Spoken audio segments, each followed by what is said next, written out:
जय श्री राम। देखो, पाकिस्तान का एक जहाज था जिसमें बहुत सारा पेट्रोल भरकर जा रहा था, उसको इजराइल ने ड्रोन से उड़ा दिया है। अब क्या है न्यूज, उसके बारे में समझते हैं। देखो, सबसे पहली बात ये देखो, शहबाज शरीफ ही है पाकिस्तान का प्रधानमंत्री। ये भी सोचता होगा कि क्यों मैं ऐसे जाहिल देश का प्रधानमंत्री बन गया।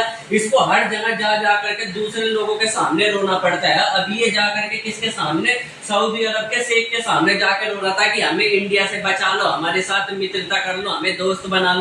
और इसने क्या करा, इसको दोस्त बना भी लिया, यानी कि पाकिस्तान के साथ सऊदी अरब की एक संधि हो गई। फिलहाल वो संधि भारत के लिए थोड़ी खतरनाक है, पर फिलहाल इसने संधि कर ली। जैसे ही संधि करी, अभी इसका रोना फिर से शुरू हो गया, क्योंकि इजराइल ने क्या कर दिया, इसके जहाज पर अटैक कर दिया। ये भाई साहब भी सोच रहे होंगे किन गधों को मैंने अपना दोस्त बना लिया।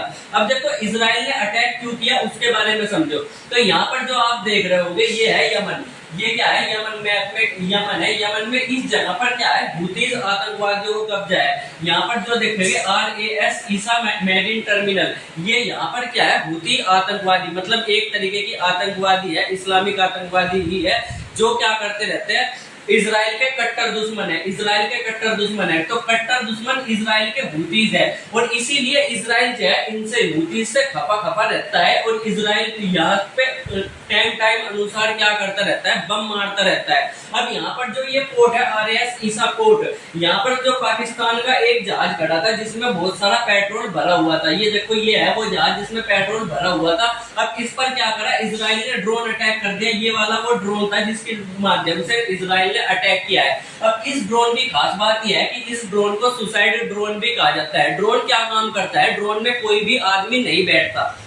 जहां तक आप देखोगे कि हवाई जहाज कैसे चलाया जाता है, इंसान के द्वारा ऐसे ऐसे करके चलाया जाता है। ये ड्रोन रिमोट कंट्रोल के द्वारा चलाया जाता है। अब ड्रोन क्या करेगा, इसमें ये कहाँ ले जाते हैं, ये शिप के पास ले जाएंगे, और फिर इस ड्रोन को क्या कर देंगे, शिप से टकरा देंगे, और फिर इसको क्या कर देंगे, ब्लास्ट कर देंगे।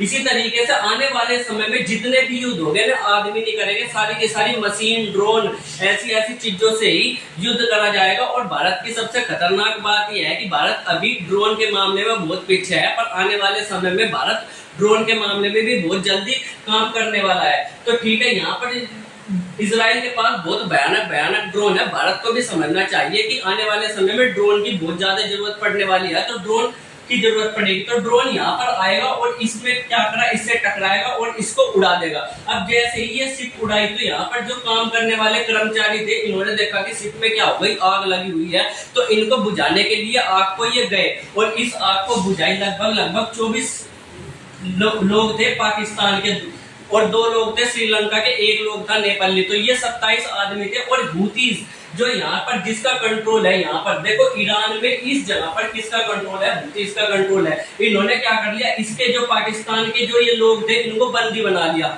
इनको क्या कर लिया, बंदी बना लिया। और इससे क्या हो गया, इसको सबक मिला कि हमारे लोगों को बंदी बना लिया गया। इससे क्या हो गया, बहुत सारी वार्ताएं चली। अब इसके साथ, किसके साथ, हुतीज के साथ, इसकी पाकिस्तान की, कि हम तो निर्दोष हैं, हमारे लोग तो वहां केवल काम करने गए थे, ये करने गए थे। इजराइल ने पहले हमारे ऊपर ड्रोन मार दिया, और अब आपने हमारे लोगों को बंदी बना दिया, ये क्या बात हुई, ये बिल्कुल अच्छा नहीं है। तो ये पूरे के पूरे इंटरनेशनल मीडिया में ये मामला पहुंच गया।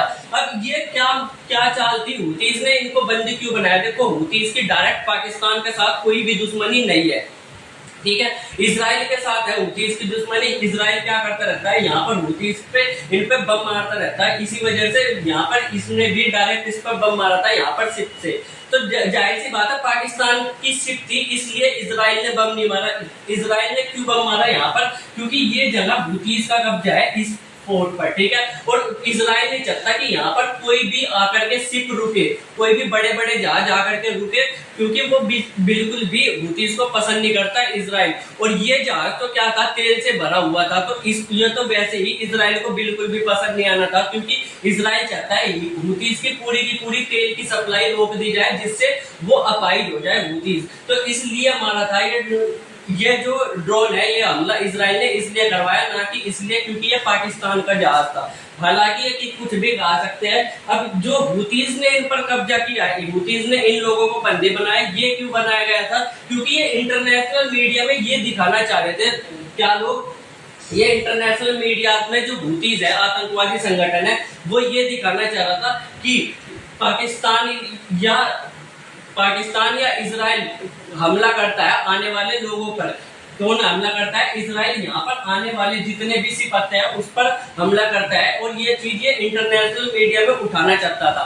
पर फिलहाल क्या ऐसा आपको लग रहा कि पाकिस्तान जैसा देश सऊदी अरब की मदद कर पाएगा? अभी फिलहाल सऊदी अरब और पाकिस्तान में एक भयानक संधि हो गई है, जिसमें से अगर पाकिस्तान पर कोई हमला करेगा तो सऊदी अरब भी टूट पड़ेगा, हमला करेगा दूसरे देश पर। जैसे दो दोस्त है और दोस्त में से एक की लड़ाई हो जाए तो दूसरा भी लड़ाई में कूद पड़ता है। बिल्कुल ऐसा ही संधि पाकिस्तान और सऊदी अरब के बीच में हुई है। अगर इसके साथ लड़ाई होगी तो ये भी साथ देगा, और पाकिस्तान के साथ लड़ाई होगी तो सऊदी अरब भी साथ देगा। पर फिलहाल क्या लग रहा है कि सऊदी अरब पाकिस्तान को बचा पाएगा या पाकिस्तान सऊदी अरब को बचा पाएगा?